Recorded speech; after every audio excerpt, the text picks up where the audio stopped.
Hello, everybody. Is anybody here? Um Hope everybody can hear me. If you can't, let me know. I was making some adjustments. If my mic's too hot, let me know that as well. Um, I was recording with somebody with a podcast yesterday, and I had to make some adjustments. So, well, how's everybody doing? Let me start with a prayer. O Heavenly King, Comforter, Spirit of Truth, who art everywhere present and fillest all things, treasury of good things and giver of life, come and dwell in us and cleanse us of all impurity and save our souls, O good one. Well, welcome, everybody, and thanks for joining. We've only got a couple of folks here. I wanted to talk a bit. I didn't want to let too many days go between videos. And so I solicited the forum for some ideas. And so today we're going to chat about positivity and negativity, and the goodness of God, the holiness of God.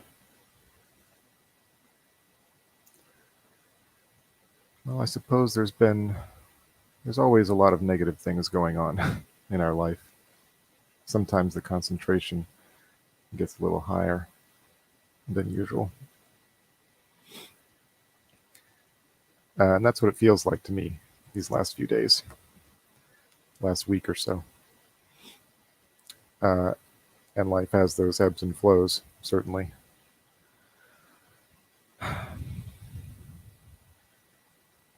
These are attacks. They're attacks to derail us, to get us to take our eye off the ball. It's a very effective tactic. And there are some people who will watch this that don't believe in the idea of a spiritual world around us that's active and taking part in events. I do believe that. So when I call these things an attack in an Orthodox context, I mean a demonic attack.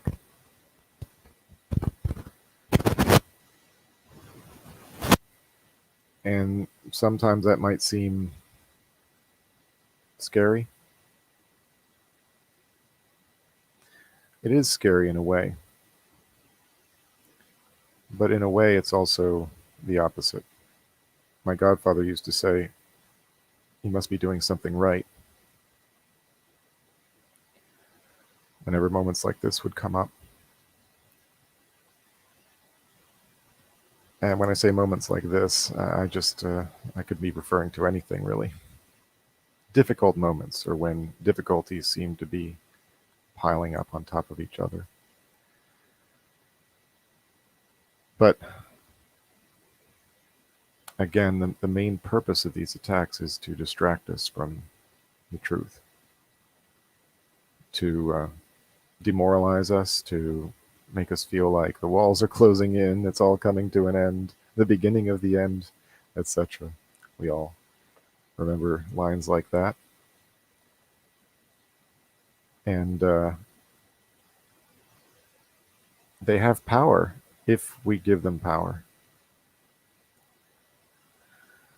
It's not. It's not like the weather exactly. It's similar. There can be spiritual weather as well as physical weather. But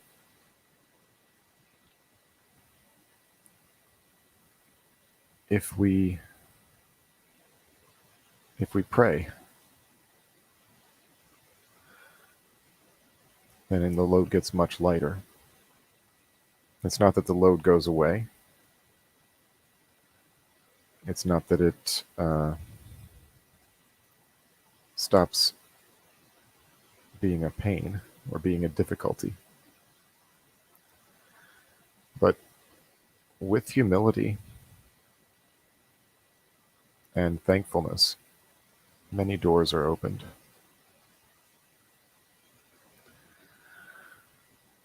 There's there's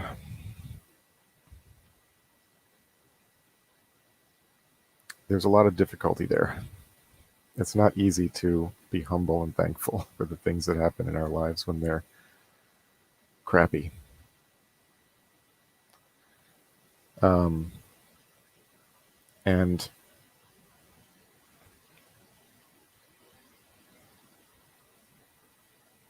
and it can often feel too heavy. That's because it's one of the easiest things to forget, that God is with us. It's really, really easy to forget that. The world outside will do everything it can to make us forget that. There's little that we can do if we only pay attention to those kinds of voices.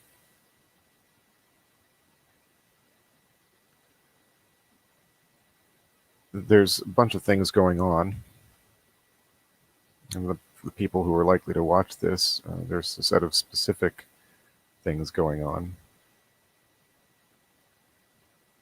But I would like this video to have a general applicability for those who might watch it years later. I've said these types of attacks can derail us. They can get under our skin. They can make us forget what we're actually trying to do, what the whole point of our life is. And the point of our life is not to get sunk into any kind of wallowing, self-pitying, or become overcome with negativity. I kind of hate the word negativity. It's just I don't know why. It just has all these sort of modern connotations that I find to be, I don't know, banal or two-dimensional or one-dimensional. But somebody asked in the forum, how do we deal with negative thoughts? Well, the answer is sort of in the question, but it's hidden. If we start with the assumption that there's something we can do to deal with negative thoughts, then my question would be to anybody watching. There's not that many people. I'm not going to solicit live answers to my questions at this stage, but if we accept the premise that there is something we can do about negative thoughts, then what might that thing be? Now, sometimes there's going to be mental illness involved. It's not going to be as easy as saying it. But as hard as it can be, it remains possible to think positive thoughts. And I don't want this to become self-help pablum here, because it is very difficult to do that when you're sunk deep in darkness for whatever reason. If your thoughts become small and they become petty, they become injurious to yourself and others,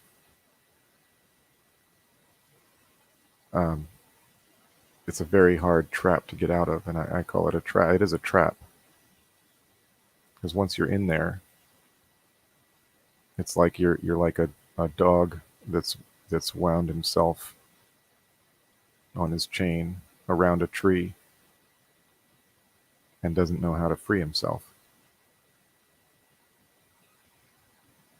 Even though to any observer, it might seem obvious that there's something you could do.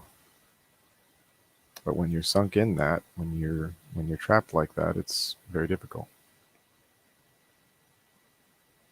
So, hi, hey Justin, thanks for coming in. Um, I do appreciate it. Um, that's my buddy Justin, a good friend. uh, Basically, my best friend over the last few years. Um, anyway, is it as easy, just as easy as beginning to have positive thoughts? Well, that sort of depends on your approach. I mentioned humility and I mentioned thankfulness. I This is good orthodox theology, but it's also good common sense. If we can put ourselves in a place where we're humble and a place where we think of the good things that we have in our lives, and we remind ourselves of the purpose that we have, then the darkness begins to flee from that. Because those are true things and they're good things. I spoke before in the last video I made about the prayer, O Heavenly King, and we call him the treasury of good things. So when you think of the good things in your life, you're thinking of your gifts from God. You're remembering your gifts from God. And that brings you closer to him. When you're humble, when you make a choice internally and to go through the sometimes very difficult process of humbling yourself, uh, it makes those good things, the knowledge of those good things, much more clear. The problem is when my will intrudes and I start thinking about only the things that I don't have, that I never had, or that I don't have yet, or somebody else has, or when I start thinking of the things someone did to me or something I did to them.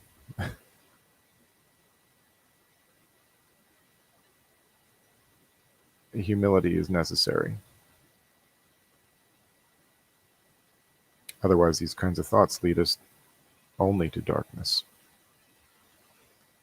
Either anger or despair, which are both entirely and closely related to pride.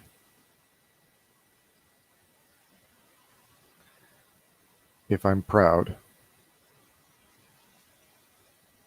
then the only logical reaction to reminding myself of the darkness all the time is to react with either anger or despair.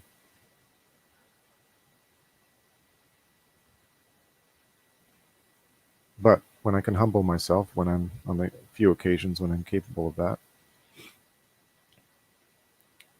it becomes much easier, much lighter. I would argue even more so if you actually, I wouldn't argue. My faith would proclaim that it becomes immeasurably lighter with Jesus Christ. But I know that not everybody holds that faith. I think there's still some eternal principles at work here. And I do think it's remarkable that no matter who you are, if you're capable of humbling yourself, you're capable of learning much more quickly. You're capable of seeing reality for what it is much more clearly. Because otherwise your vision is clouded by your will, by your desires, by all the things that we've been talking about. So negativity, excuse me for a second while I deal with the work thing real quick. I know it makes for great content.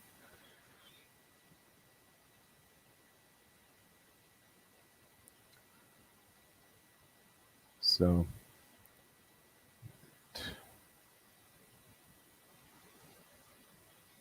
all right. That's good. So, somebody came in while I was busy looking at my laptop, my work laptop. So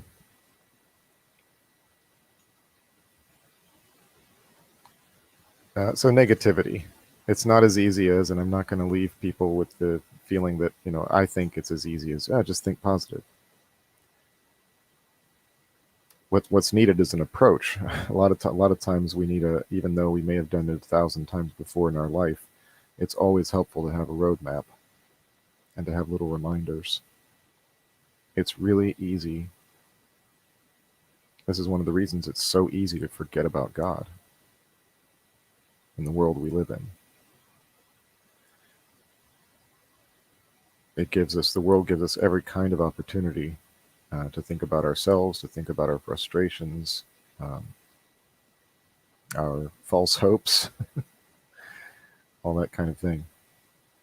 And then so when those hopes are not realized, or when the frustrations mount, and we've forgotten God, it becomes that much more difficult to be humble and to be thankful. Because who are you really humbling yourself to? Who are you being thankful to? Some people might have different answers for that. It might just be enough for you to have a general sense of humility and thankfulness, but I think that only lasts so long before you realize, the person you're being humble to is making it difficult, making your job difficult by being a person, by being a human, and revealing their flaws to you, just without fail. Without fail, it never ends. It never ends. It's a great thing to be humble before our neighbor. Actually, it's a great thing, but it's not. It's not so easy sometimes. So positive. Somebody wanted something positive. I don't know. Have the things I've said so far counted for something positive? There's always great things coming within our grasp. That's relative. I've spoken before about multiple infinities. Hi, JP.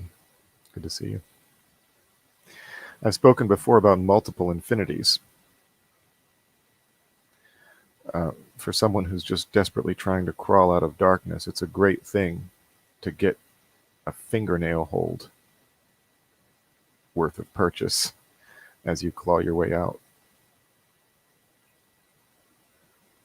And then step by step, the greatness can compound.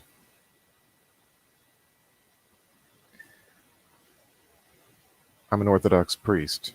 When I say that greatness, I'm talking about the glory of God. But I've spoken before about the fact that we can be His fellow workers. We can be His fellow workers if we're working towards something good. And the scale of that goodness is going to depend on who we are, where we are in life, how good the goal is that we have in mind.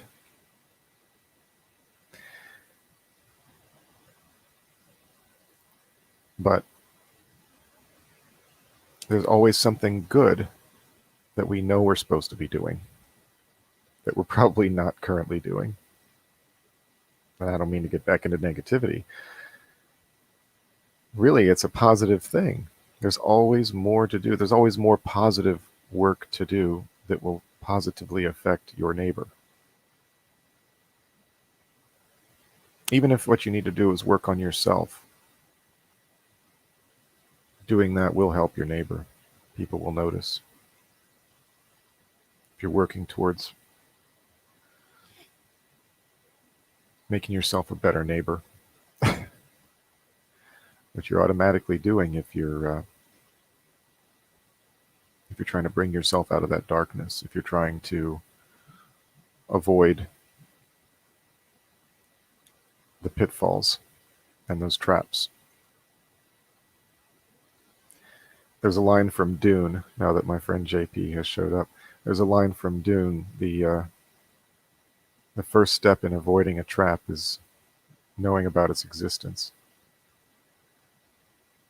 We have to be aware that there's traps laid out for anyone trying to do good things. We have to be aware of that. If we're not aware of that, we're going in unprepared. And the good things we're trying to do could die on the vine. We don't want that to happen. We want the things we're doing to bear fruit, not to become a malign influence in our life, not to become another reason to despair. We want it to become something that will last, something that our friends will remember, something that we can look back on with thankfulness. Some people, and I was almost ready to say with pride, but thankfulness that we were able to find the strength to put together something good or even something great.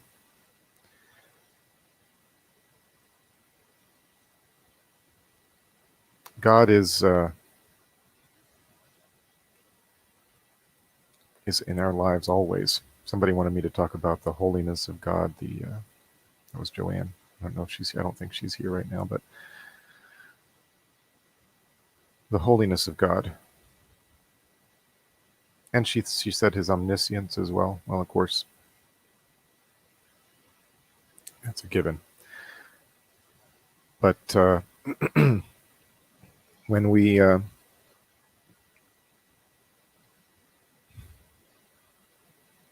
engaged in improving our lives, when we're actively engaged in it, we're engaged in a holy work, whether we know it or not.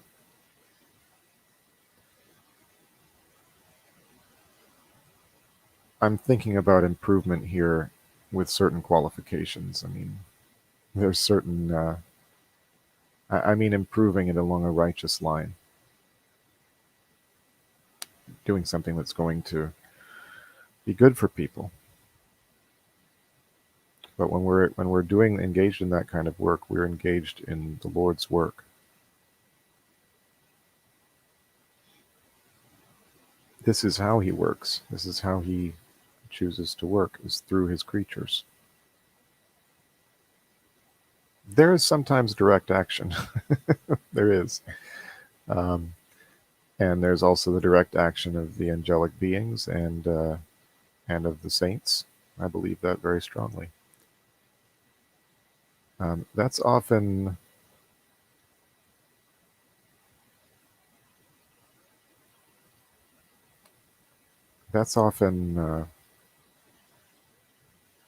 something that it's not comfortable to be encountered by one of those direct actions. Those are the moments in the scripture when someone is falling down on their face and the angel is saying, "Fear not." Almost always the first line out of an angel's mouth in the scripture is, "Fear not." I guess that means they're pretty scary when they show up. And as the scripture also says, it's a fearful thing to be encountered with the living God. But every day that we do something to improve our lives, everything that we do something to help our neighbor, is another day that we're participating in the omnipresent and omniscient holiness of God. And that means also another thing to be thankful for.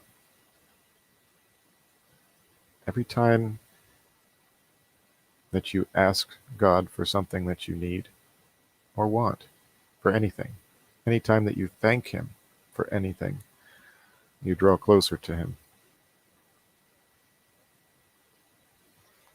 And the fact that you have the desire to thank him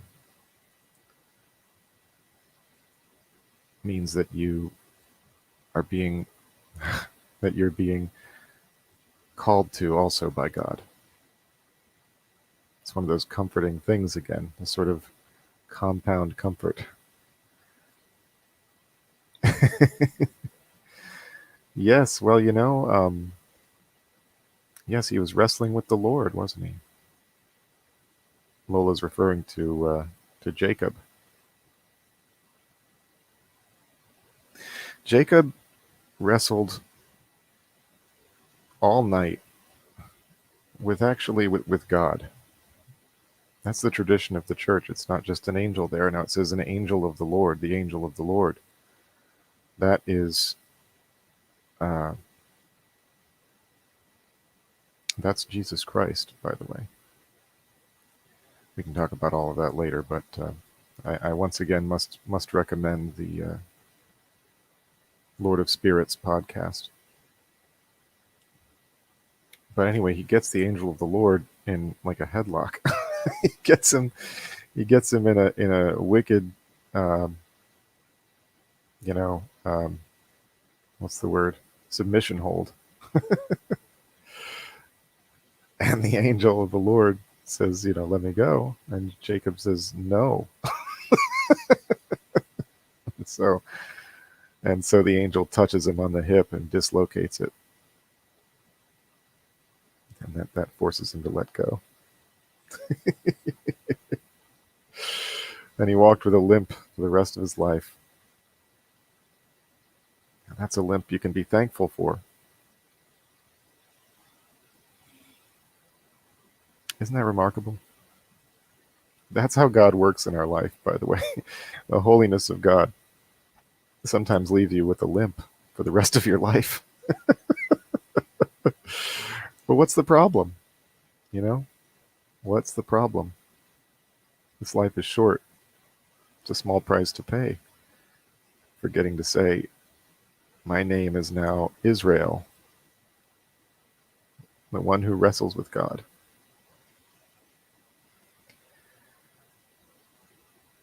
And that brings us to another thing too. We have these negative ideas, these negative thoughts, right?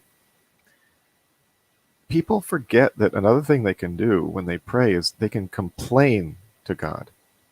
And I recommend it highly, by the way. Complain your butt off.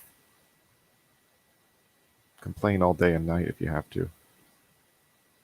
Read the Psalms. Look at the tone in some of the Psalms.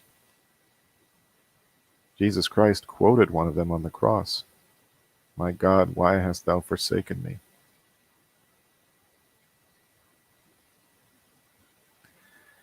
This is a teaching moment, as every word out of the mouth of Jesus Christ is. That is our example. Everything he said in the body was said for our benefit, to help us save our souls. And that's him telling us it's okay to complain. Never lose sight of the throne. Never stop praying. But sometimes that prayer wants to be and needs to be complaining with tears. Why is this happening to me? Address those tears to the throne. Don't make them empty. Because then those tears will save you. They'll contribute to your salvation. And you'll receive wisdom from them.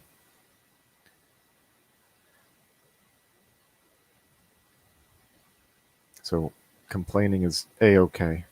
Some people think they're not supposed to, like they're showing a lack of faith or something like that. Not true. Not true at all. Just because you don't know a way out, just because you don't understand why things are happening to you, just because blank, whatever. You can make your complaint to the Lord. You can be as annoying as you want to be. It's much better to be annoying with him because he won't get annoyed. People will. So Uh, everyone's got their limits. He'll never get tired of hearing you. It's okay to complain to the Lord. Please do. I recommend it highly. So, we spoke about negativity, we spoke about positivity, and we spoke about the holiness of God a little bit.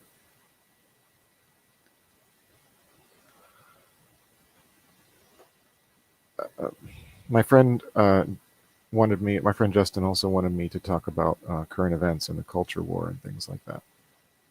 When I'm talking about the things that I just got through talking about, that's to me that's actually how that kind of approach is sort of the only way that, well, I don't know.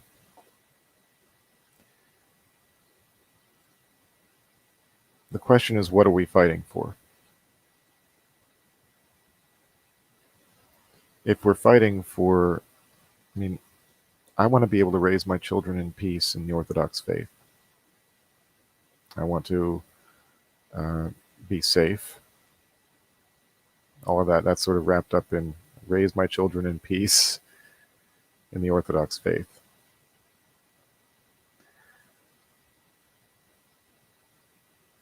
As long as this is a free country, I intend to go on doing that.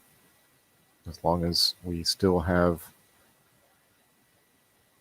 and there's a lot that would have to fall apart still for it to stop being that way. Um, but I'm aware that also things can turn on a dime.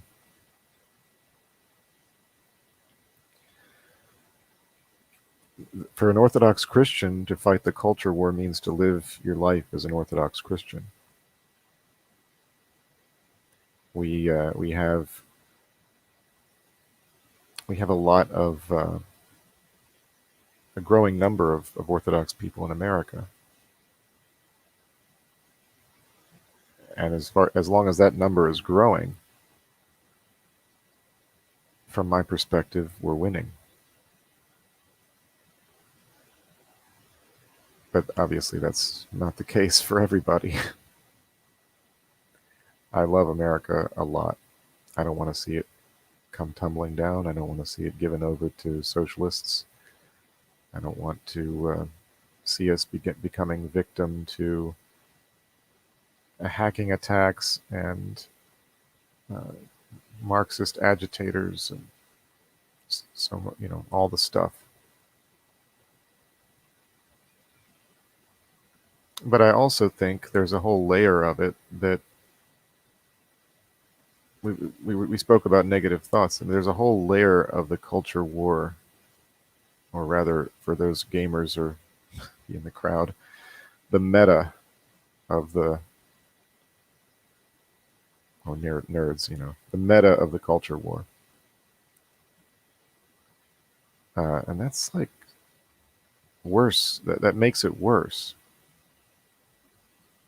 It's like it's one of those. It's a fact that it has to exist, and I'm talking about the whole ecosystem of headlines, conservative and liberal headlines, and Twitter, and nonsense. Um,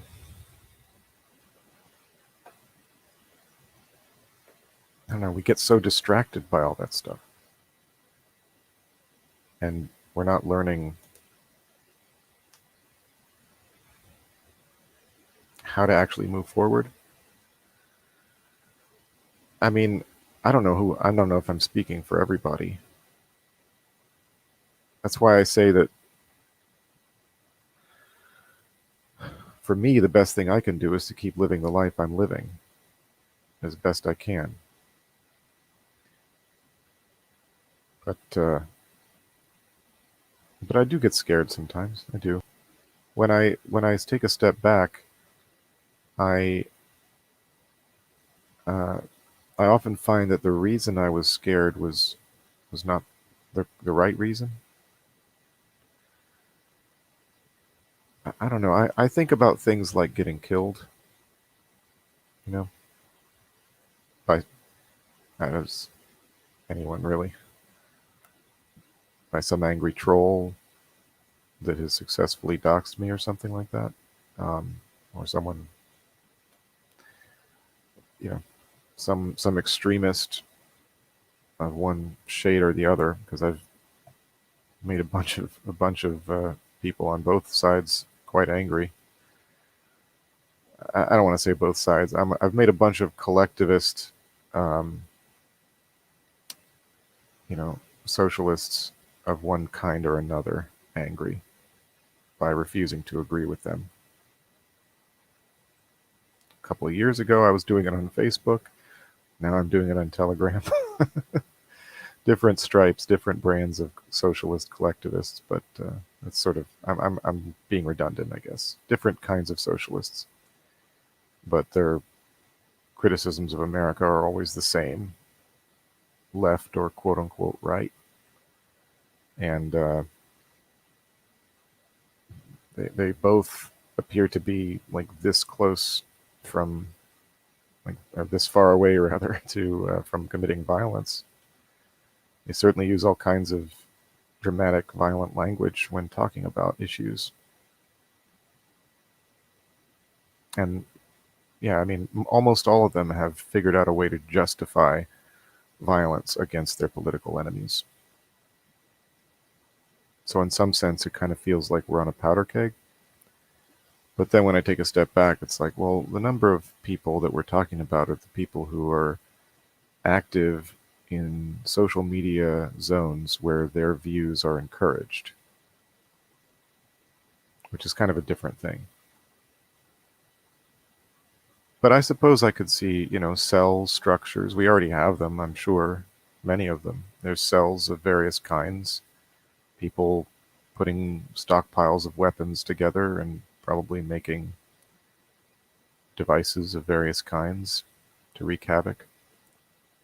Um, but what I think about is usually from the church context. Like I usually imagine a scenario of, getting gunned down, um, either in church or something like, again, if somebody finds my house or something like that, they don't like me. Um, I could see that happening because of the way America is. I don't mean the fact that America is some kind of socialist hellhole already. I just mean the fact that because of how we are, how we're free. I could see that happening, even if a whole lot of the things we want to happen politically do happen. I could still see something like that happening. Just because of the way information flows and the way that groups get started and communicate with each other, and people can become radicalized in any number of ways. Um, it's one of the reasons that I keep working on Telegram. I say it working because I'm not getting paid for it, but I'm I'm doing a service. I hope. If even one person that I talk to um, reaches out privately and says, "Actually, what you said made a lot of sense. I don't know how to react to a lot of these guys. They just keep talking." Um, uh, no, DJ, I've not been threatened. Somebody recently on Telegram, I'm not going to say who or where, but somebody was asking, what's Father Chris's last name? It's not a secret, but I mean, it's like the title of my YouTube channel. But you know, I have told people more than once that I feel like it's only a matter of time before my bishop gives me a call or sends me an email. If I keep doing talks like this and if I keep interacting in certain arenas. Um, but no, I've not been threatened. See, I think dangerous people, I don't think threatening is a big part of what I'm actually worried about. I'm worried about somebody doing something. But no, I've not been threatened with anything. Um, so yeah, the culture war. It's really nasty. It's really nasty out there sometimes, and that's yeah. There's things going on. Uh, you know, internecine conflicts, and anyway, I'm not going to get into that. It's really nasty sometimes. Um, what else can you do other than, if it is a culture war? I mean, America is meant to have various subcultures in it. Um, yeah, America's meant to have a lot of different subcultures and always has had that. Yeah, be sober. Be aware of your surroundings. Be wise. Um, I think, I mean, the culture war. It's a kind of sort of problematic phrase because I believe it exists. I do think it's real, but it's like by thinking about it in those terms, you almost give it more power than is warranted. Because I think it's another example of the kind of thing that can distract you from actually living your life. Um, and and that's how you actually maintain your culture, is by living it. Because culture doesn't mean anything. It's not some object that's out here. It only exists in the context of the people who are within it. If those people continue to have their culture, it will continue to exist. And that's up to each individual to make that happen. There's institutions that can help them. The churches can help, and they do, of course, because everybody that's a member of a church is a member of something larger than themselves. Um, Something that provides a necessary service to the community. And that's a part of the culture of America, certainly. And it remains so now.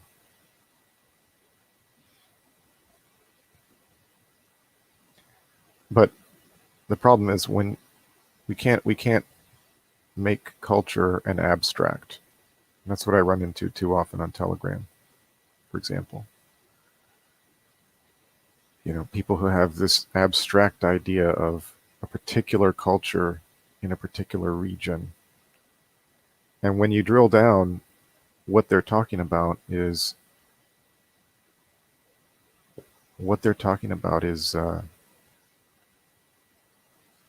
is essentially turning back the clock, or creating some kind of static cultural museum, really. And culture, to me, doesn't mean anything unless it's alive. So people who start, this is not directly addressed. I know that Justin doesn't feel this way.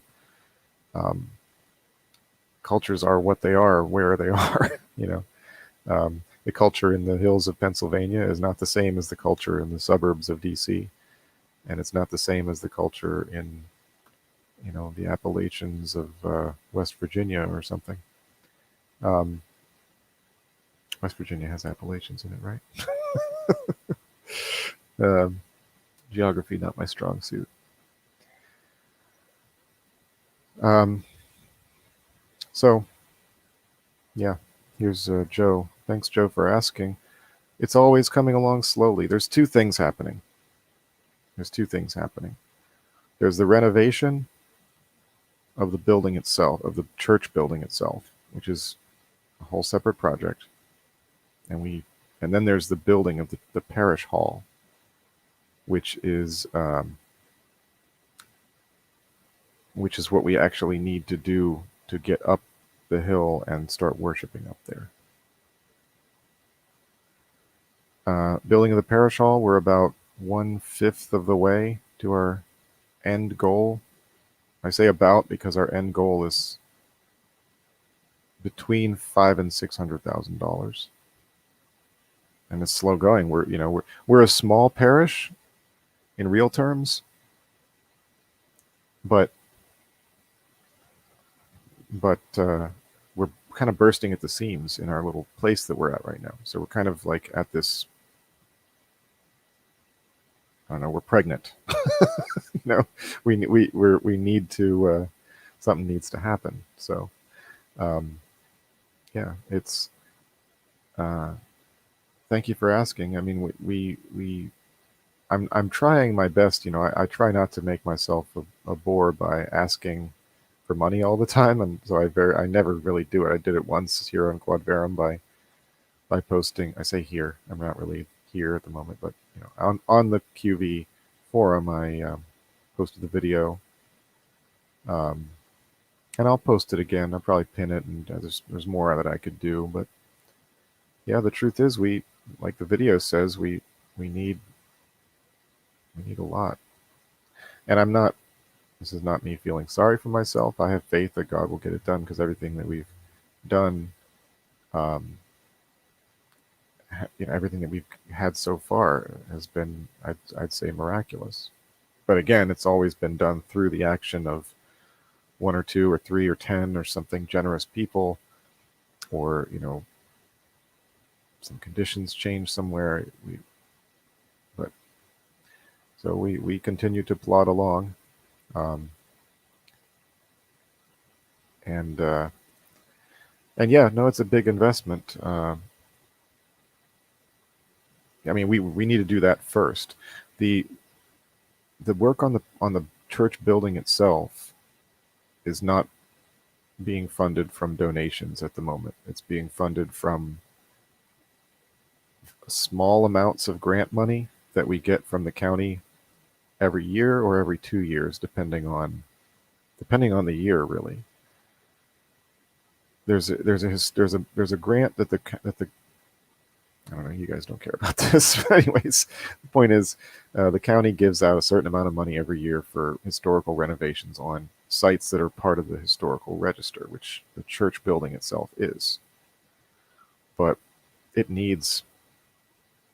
I mean, this thing was in complete disuse for 50 years or more. So that's a ton of work. That's more than the Lola's been there. That's right. Yeah, it's a ton of work, more than what the parish hall would cost to build. But that's how it goes. Okay, DJ. Yeah, I think it might be a good time to do that. I'll get to that soon, very soon. Thank you. And but I just don't want to feel. I don't want people to feel like I'm here trying to just fleece what I can out of the QV. It's very. People were very generous last time. I don't want to abuse people's generosity. We need to go different places to get fundraising done, and all sorts of different places.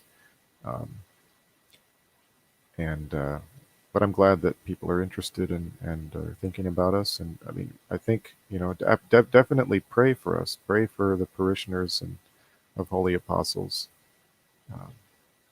because we certainly need it. And it's going to be God that gets it done, one way or the other. He's going to inspire somebody to help us out, or maybe somebody will join our parish who is capable of moving things along more quickly, that kind of thing. Um, but we've gotten several things done. We've gotten. I mean, we're basically the only thing left really is just the cash. So I'm not going to keep talking about this, but as soon one long story short, once we get the cash, it's ready to go. We got the permits done, we got the plans, all that's been paid for. So, um, uh, okay, Joe. Yeah, I have like an abundance of caution on these kinds of things. I don't want to, as I've said before, like the QV forum for me is a place to learn. So, I don't want to make myself a burden or, get people thinking the wrong kind of thoughts, and stuff. But thank you, and I will. Um, so no, DJ, I had not heard. I had not heard this online church. Well, I guess people have gotten used to that kind of thing since COVID started. We still live stream our services, which we did not do before COVID. Um, but it's really Orthodox Christians believe in a sacramental life, the reality of physical things. It's integral to our salvation, as a matter of fact. The body and blood of Jesus Christ being the central element of our ritual. Not to mention baptism, not to mention ordination and all the other things that can't happen virtually. So maybe it'll work for some people. I mean, is Zuckerberg? Is he a Christian? I didn't know. Who's the pastor going to be? I don't even want to. I don't. That to me it feels like an enormous temptation even to think about that. It's just like, I love my Protestant brothers and sisters. I do, but one thing I can tell you for sure, it's not Catholic or Orthodox. It's probably not Anglican.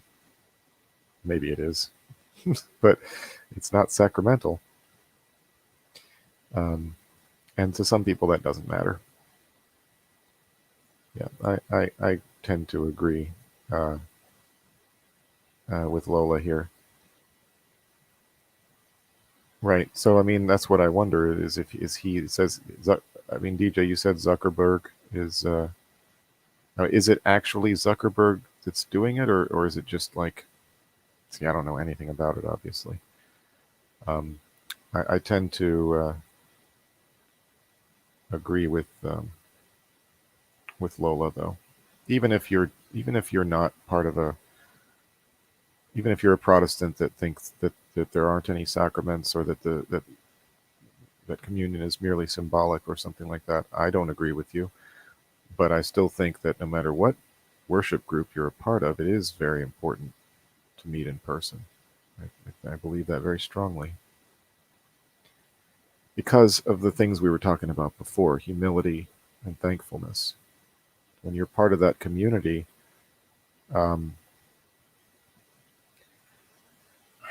then that directly aids in your salvation. It gives you the people that you need to have relationships with to get the rough edges of your own soul polished and to help them do the same. And it gives you a context within which to fulfill the law of Christ, which is to bear one another's burdens.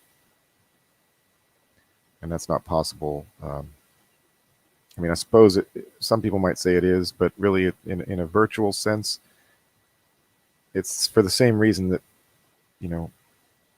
paying taxes is not the same as charity. Maybe a different scale, but the same principle. It's like, if the U.S. government is providing welfare to a bunch of people that I don't know, and some of my tax money is going to that doesn't count as charity. So, well, I just don't even know what it means. You know what I mean? Whoever created such an initiative, I think, has very little understanding of the way religion works. But So recognize each other's sacraments? No. The Catholics recognize Orthodox sacraments as valid. The Orthodox do not recognize Catholic sacraments as valid. But valid is also a Catholic word. It's not a term that Orthodox really throw around a lot. It's sort of a philosophical category. It comes from like Thomistic Aristotelianism, and Aquinas was very interested in making things fit into philosophical categories. He wasn't the only one in the West that did that, but so anyway, yeah. So that's part of it. That's part of it. But the thing is, we are in schism with them. The Catholics only give communion in one kind to the lay people, which is the bread. They don't the body. They don't give out the blood. Only the priests take that. So yeah, indeed, yes. No, I mean it's important. So you say recognize.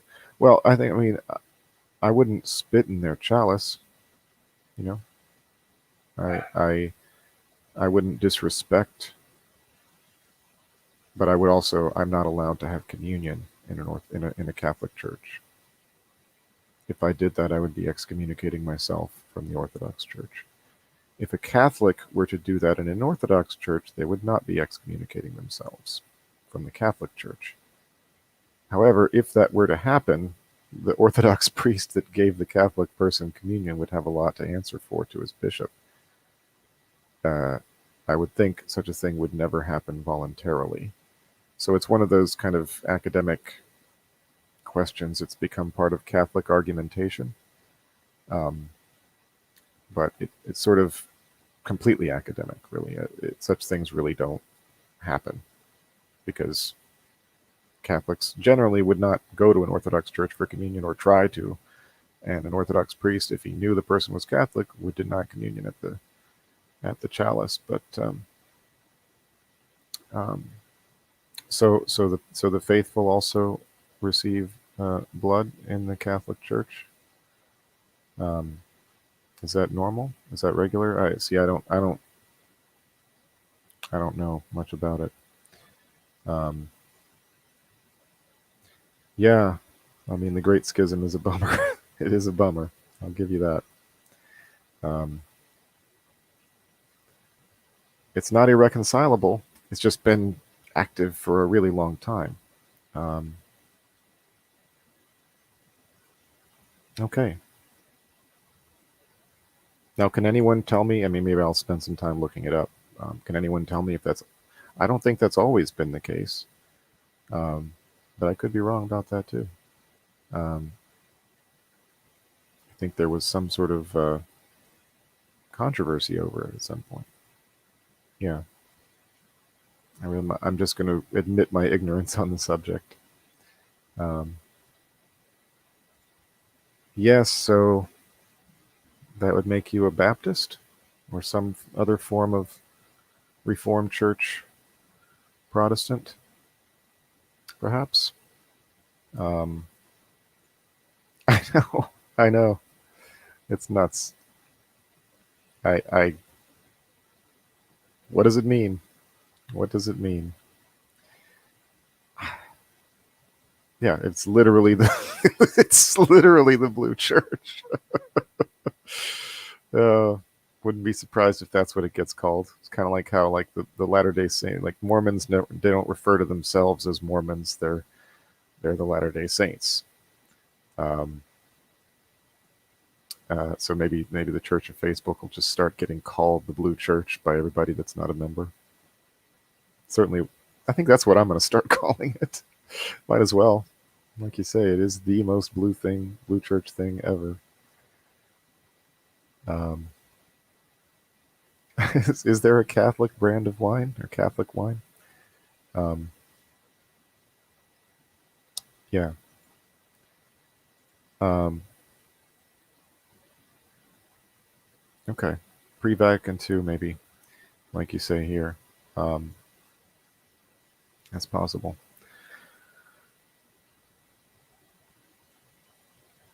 Oh, so they give you a choice. Interesting. Well, I am of the opinion that not of the opinion. I'm of the faith, of the belief that we have nothing to fear from the sacraments. Now, St. Paul does say that he that eateth and drinketh um, unworthily eateth and drinketh damnation to himself, not discerning the body and blood of Christ. This is one of the reasons why Orthodox people believe in frequent confession uh, in general. But of course there have been times when people have gotten sick and died because of that. I'm not going to say it can't possibly have any health effects on you, but I think I also am of the belief that a lot of times physical sickness is actually mysteriously connected to spiritual sickness as well. Which is not to say that if you're physically sick, you had it coming or you deserve what's happening to you or anything like that. I just think it's part of the human condition. Um, but uh, but I understand. I understand. Some people stayed away from our parish for a while during the COVID because of the same concerns. I'm not going to judge them. They have to make their own choice. Um, but of course, you're still receiving communion, just not the blood. The way the Orthodox serve communion, that's just not possible. The whole ritual involves combining the two, and so it's the body and blood together on a spoon. Okay, um, my friends, it's getting close to 5 o'clock, and I need to. Yes,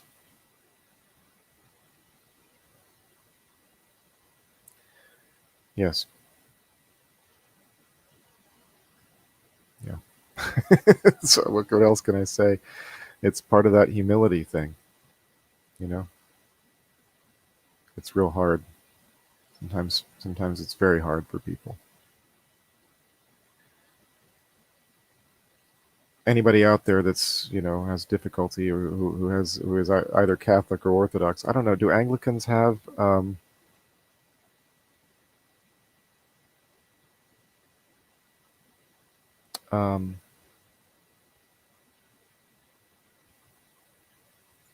do Anglicans have confession? I don't know, but thank you, Joe. Thank you for your concern over the parish and everything. Um, in any case, thanks, DJ and Louise. Can I say Louise? Louise. Um, I'm imagining that's correct. And thank you, DJ. Yeah, so it's getting close to 5 o'clock. I got to go pick up the kids from their swim camp, and then go take the dog for some shots. Um, thank you all for listening in, and I'll try to do some more of these. This was a bit longer than I had anticipated, but that's okay. Thanks for sticking it out with me, and hope you have a wonderful rest of the day. And God bless you.